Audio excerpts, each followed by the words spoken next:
Hey, what's good, YouTube? It's your boy Mikkel, and I'm back with another reaction. Hey, look, bro, we got I Survived a P. Diddy White Party Part 1. We have an official story time of somebody who isn't really in the industry telling us his his stories, you know what I'm saying? It's a late night. Grab your popcorn, grab your drinks. It's a late night, bro. Late night storytelling, late night scary tales of Diddy. Let's get it. You're in the late I think I'm 1990s and the early I think I'm gonna make this a series. I'm gonna just call it Late Night Scary Tales of Diddy, bro. 2000s, even Late into Night the Scary teens, Tales of there Diddy. was no party bigger than P. Diddy's White Party in the Hamptons. And when I tell you the who's who's of everyone in the music industry was at these parties. I told y'all. Executives, I told y'all. artists, the A&Rs, everybody, even some fans. So this is my story about going to 2 of those parties. Oh, he went to This 2. is only gonna be my first time. And I'm probably gonna try to save the next one for the book because it's a little extreme and I don't think y'all ready. Oh, we When ready. I tell y'all what happened at this party shook my whole understanding of the music industry. Oh, wow. My whole understanding of power Oh, and wow. what it takes to make it in this country. Cause everything into that point, I thought I knew what it was, but I did not. And I thought weird and freaky and crazy. I figured I knew what that was as well. I did not. Oh, damn. Buckle up, grab a drink, Buckle get up. some popcorn. Oh, I whatever told you're y'all. gonna do, because whatever you're expecting,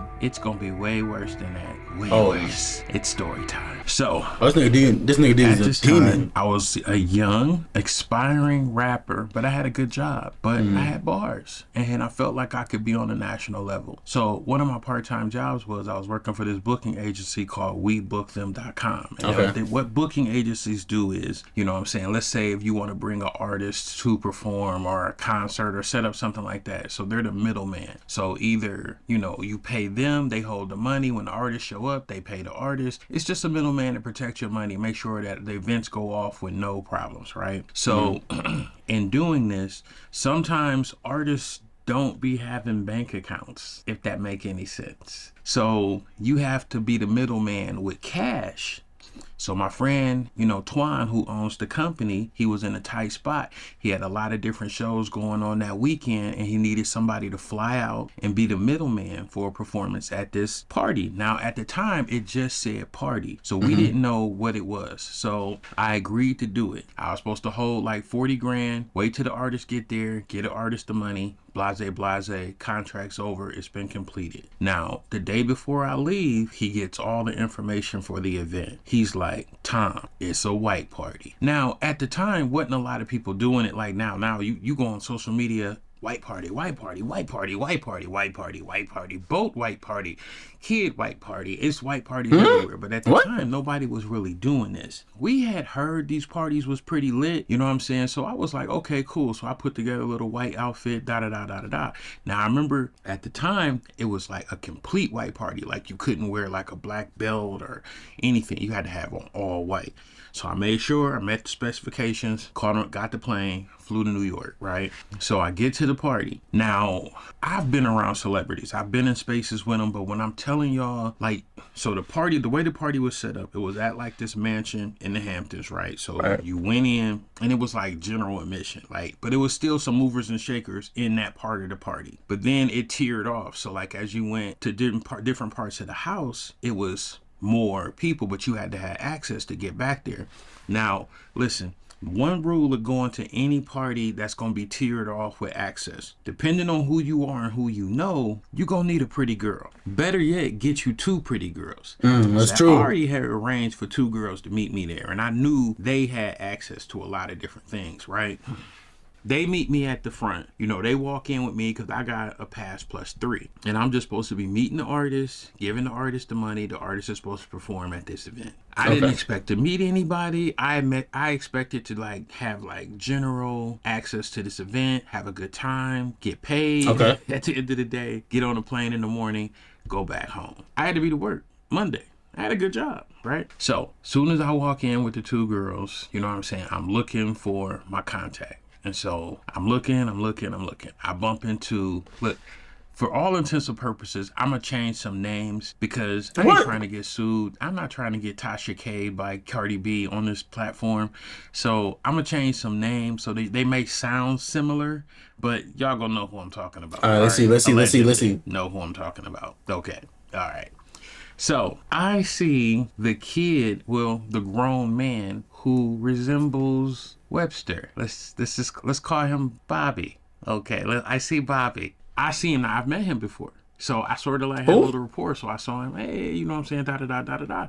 And he's like, oh, you in here? Oh, we about to have some fun tonight, da da da da da. Now I have some past things that has happened at parties that has happened that I'm known for, but I'm not that person anymore. Not at all. Not at all. I'm a refined person at this point in my life. So I see him. He sees the two girls and they like, oh, they, so this is, so he takes me to the second tier. Still looking for my contact. I didn't see him in the first tier. So he takes me to the second tier of the party. As soon as we walk into the second tier of the party, I see, let's just call her Auntie. Okay, she resembled Mamifa Franklin, if that makes any sense. Who? Mamifa Franklin from Breed Point. So I love her. Aretha You know what I'm saying? Franklin. I love everything about her. My mom grew up on her records, everything. You know what I'm saying? So he walks over to her, Aretha gives Franklin. her a hug. Thought she was She like gives 1800. me a hug, and she's like, "Ooh, I like you, big, thick, and chocolate." Ooh, she rubbing on the back of my neck, and she rubbing my chest, and she's like, "Ooh, go over here and get me a drink. Get us a drink. Get us a drink, and come on back over here, right?" So I go over there and get her a drink, get myself a drink. I mean, it's Auntie. I'm like, okay, you know what I'm saying? So I'm excited at this point. So I come back over with the drink. I tell the two girls, I'm like, hey, see if y'all can find so-and-so so I can drop this money off. You know what I'm saying? Because at this point, I'm trying to kick it. I already done hooked up with Bobby and Auntie.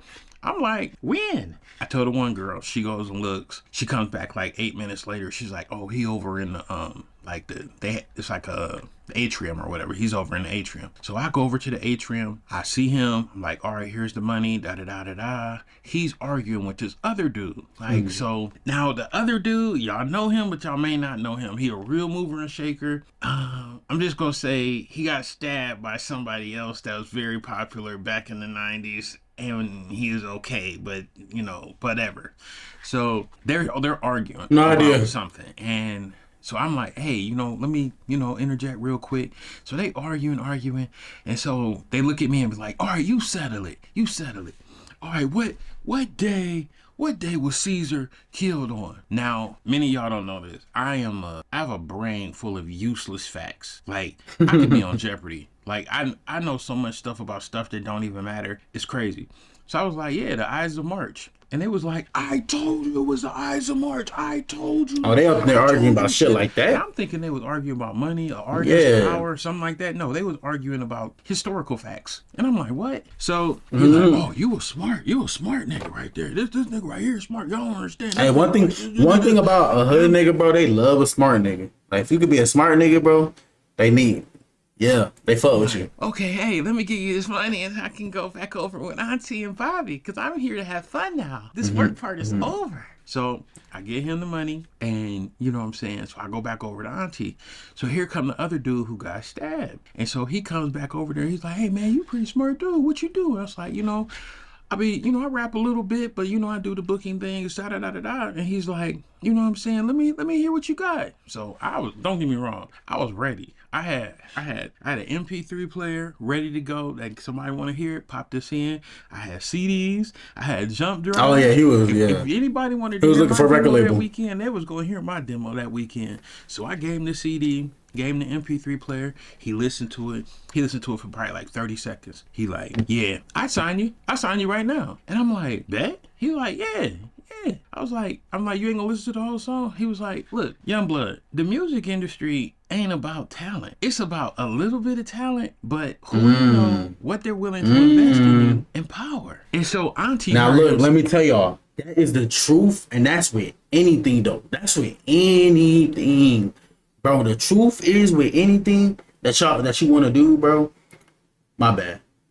The truth is, bro, with anything that you want to do, like whether it's music, content creation, fucking be a YouTube. You want to be a NBA player, NFL player, something, any actor.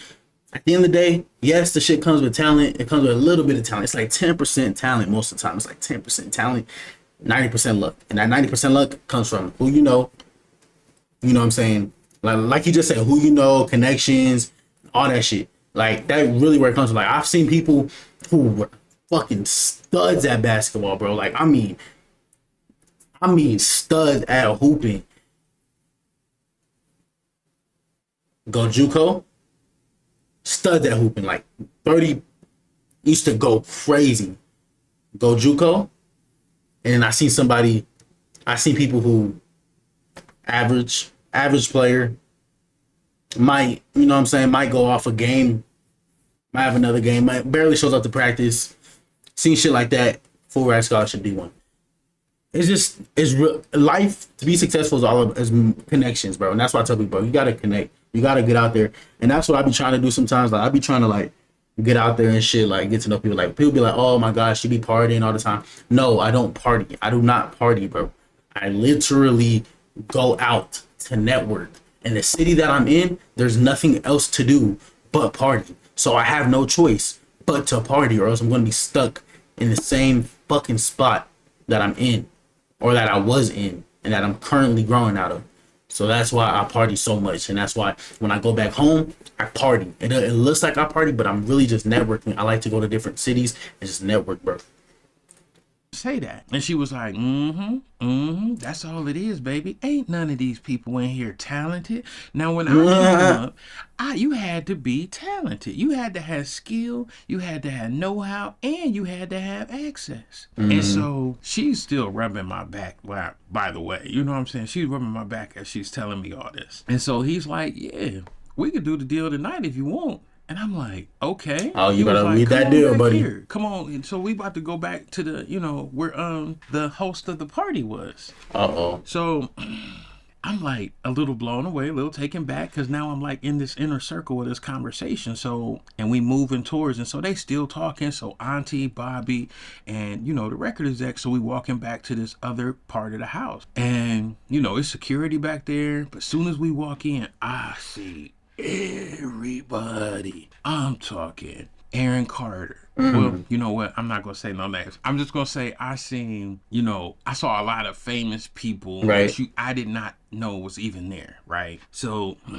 I'm back there and it's some stuff going on. Like it's some kissing, some heavy petting, some touching, some alternative things. You know what I'm saying? So as soon as we walk in, I see this famous rapper from New York. Let's Jay-Z. just say he Jay-Z. rhymes, if you will. And Wait. he's sitting at a table and they like say he rhymes, if you will. And he's sitting at a table and they like they doing lines, of substance. So he like, bruh, come on in, go ahead, bang this right quick, bang this right Oh, quick. hell son. no. Yo, bang this.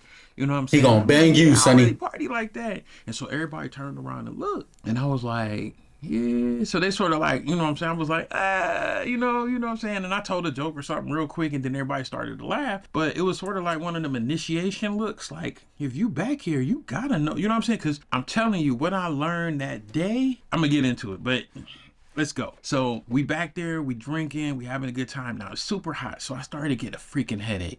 And so Auntie was like, you got a headache? I was like, I got something for that. And so she handed me this little envelope, and my grandmother used it. It was called like, I think Bacta or something like that. Whatever that stuff is, like aspirin, but it's like the powdered version or whatever. Oh no. So I, took some of that, and then I drank me something, get that headache out the way. So about 10 minutes later, I like start feeling real funny. And I was like, ooh, that stuff still ain't kicking in. And so Bobby was like, yeah, that wasn't aspirin, bruh. That wasn't aspirin. And I'm like, Bobby, what you mean? They're like, yeah, that was cocaine, bruh. You just, yeah. I've never seen nobody eat it, but yeah, it's a new adventure for you. Now, I'm a drug user, and it's getting interesting because I got a real weak stomach, right? I mean weak, like my constitution ain't nothing, right? So probably like 3 minutes after that, you know, my stomach just started bubbling. Blue, blue, blue, blue, blue, blue, blue, blue, blue, blue, blue, blue, blue, blue, blue. And I'm like, Oh, you had to take a shit at a Diddy's party, bro? in this building. I had to take a shit in this mansion. So I'm looking for the bathroom. He's like, you know, it's like, there's bathroom everywhere. It's like 36 bathrooms in here. So I go in the bathroom and I'm in the stall. And it's like, honestly, it's like a bathroom you would find like at a rec center. Cause it's like stalls. And I mean, the house is freaking huge. It's probably about, the house alone is probably like 30,000 square feet or whatnot, right? So I'm in the bathroom and I'm in the stall and I'm just like, whoosh, whoosh. I mean, it's all coming out. And I'm back there and I'm sweating and I'm shitting, and all I hear out in the thing, I hear a group of guys come in, and he's like, I don't know what the fuck he on, but all I know is that nigga is gonna suck my dick tonight. And I'm like, I'm in the store and I'm like, gonna suck your dick. And I'm like, I don't give a fuck what that nigga think he gonna suck. So I look through the thing and I really can't make out who it is, but I hear like 3-4 dudes talking about it, and he like, calm down, you know what I'm saying? It ain't that serious. He's like, nah. He think he's somebody. I'ma show him who he is. I'ma show him. Hold on. So you're telling me these Diddy parties, bro, when there was an altercation or a disagreement, or you felt like somebody was being a tough guy, it wasn't how it is nowadays where it's fighting and shooting. Nah, the threat is, I'm gonna make that nigga suck my dick.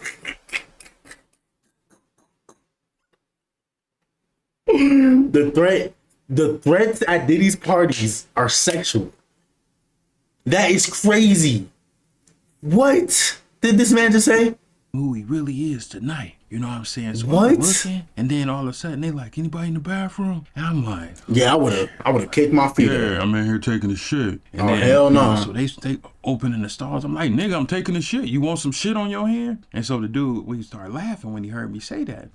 And so when I, got done shitting and I came out the stall and I saw who it was. Who was it? Oh no. Oh no. I wasn't ready. Catch me in part two. Oh my gosh. Oh my. Listen, it goes off the rails. I'm telling you. Hey, we coming back for part two. You already know we coming back for part two. Hey man, we coming back for part two. We coming back for part two, bro. We coming back for part two. So this is part one. Part two should be soon. I don't know. I don't even know when this shit was dropped. Oh, this shit was 3 months ago, bro. Part two is probably already up. Yeah, so we gonna go ahead and drop this, and then we got part two coming real soon. Hey man, make sure y'all like, comment, and subscribe. I'm Kalata Bitch Man, and I'll catch you later.